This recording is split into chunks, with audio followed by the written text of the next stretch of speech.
maalin wanaagsan, habeen wanaagsan, galab wanaagsan, aroor wanaagsan dhammaan akhyaarta nagala xidhiidha barnaamijkeennii taxanaha ahaa ee aan kaga sheekayn jirnay taariikhihii lasoo maray waqtigii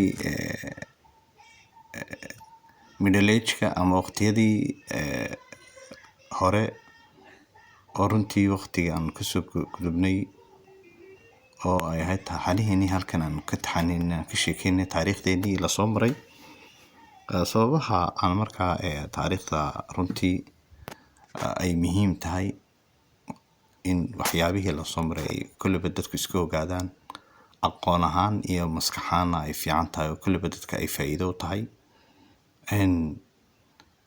waxay noo joogtay iyadoo markaa aan halkan taariikhdu England ay markaan ka sheekaynay qaybtan England haddaan wax yar ku noqdo waqtigii ay soo galeen nimankii Yuhuudda ay Yurub soo galeen siyaabaha ugu wacan inay Yurub soo galaan waxaa ka mid ahaa waqtigaa isaga ah nimankii boqortooyadii la oran jiray Roomanka oo runtii ay caasimadooda ahayd Constantine ama Istanbul meeshan la dhaho caasimadda labaadna ay ahayd Roma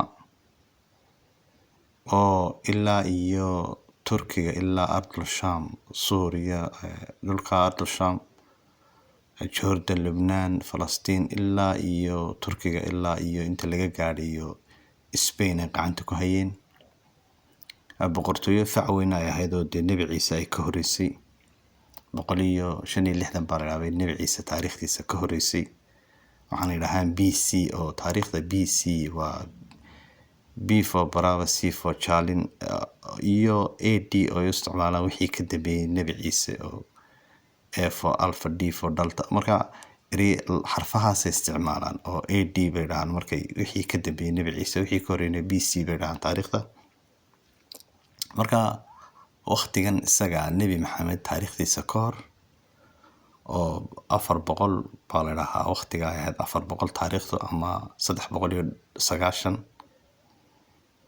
ayaa waxa dhacay in ay nimankii Roomanka la oran jiray ay arkeen diintii Kiristaanka oo dhinac walba ka martay oo ay ku hambaabureen markaa diintii Kiristaanka oo fiday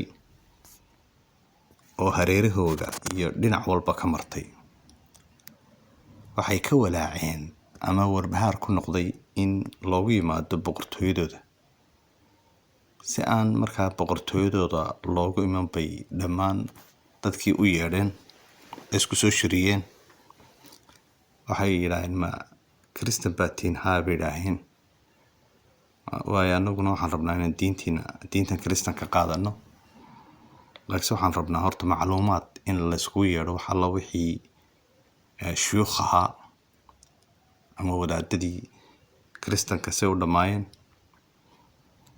dhammaantoodna markaa la iskugu yeedhay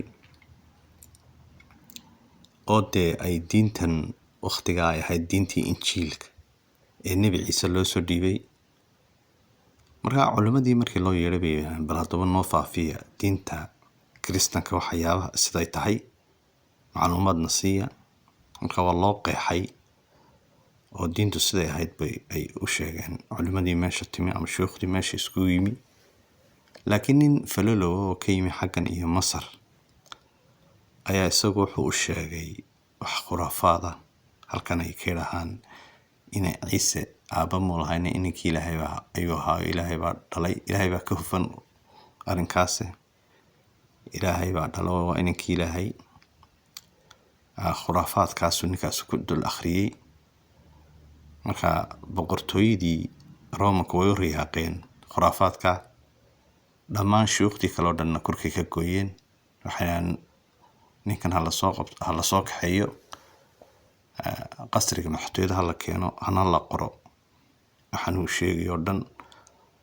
wixii baa laga qoray. markaa saasaa markaa ay khuraafaad ay u sameeyeen nimankii Roomanku, iyagoo markaa caasimadoodna Constantine Istanbul ay ahayd waqtiga, oo nimankan Turkiga ay ahaayeen badde nimanka Roomanka awoodooda ama maamulka hayay.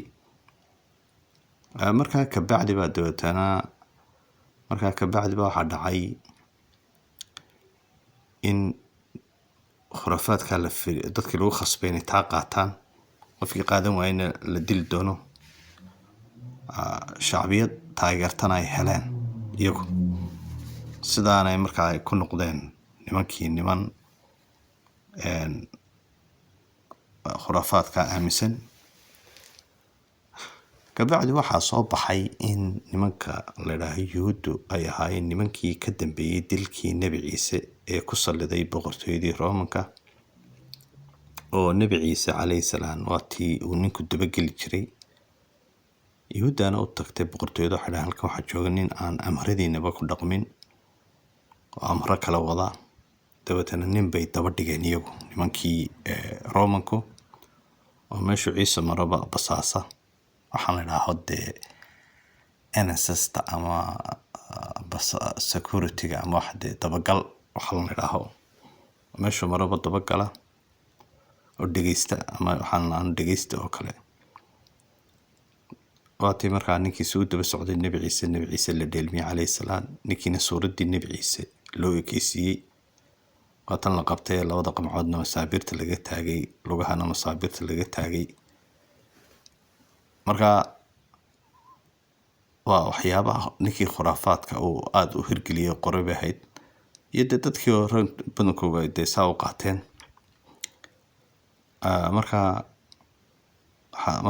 warkaasaa soo galay in nimankii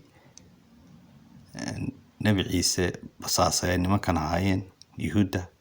dabeetana hala laayay baa layidhi Yuhuudda. markaa Yuhuuddii waa la laayay, wax la qabtay, wax la laayay noqdeen. markaa way baxsadeen. firdhadkii qaar baa waxay galeen xaggan iyo wadamada Afrika, qaar waxay galeen halkan iyo dhulalkan kale. kuwii xitaa Sacuudiga gale, Khaybar iyo Madiina gale, siyaabahaasay ahaayeen. siyaabo kalena waa la sheegay. waxaa la yidhahaa sababaha ay Madiina u galeen taamay ahayna waxay ahayd nebi baa dhalan doono, kasoo bixi doono dhul timir leh, iyo dhulka timirta leh waa Madiina inaan tagno, inagu naga dhalan doonaaye. siyaabahana way u degeen baa la dhahaa. orodkii kasoo careen Roomankana way u degeen. Yurub nimankii diinta khuraafaadka keenay soo geliyay halkan Yurub laftigeedana nimanka Yuhuudda ahaayeen halkan keenay.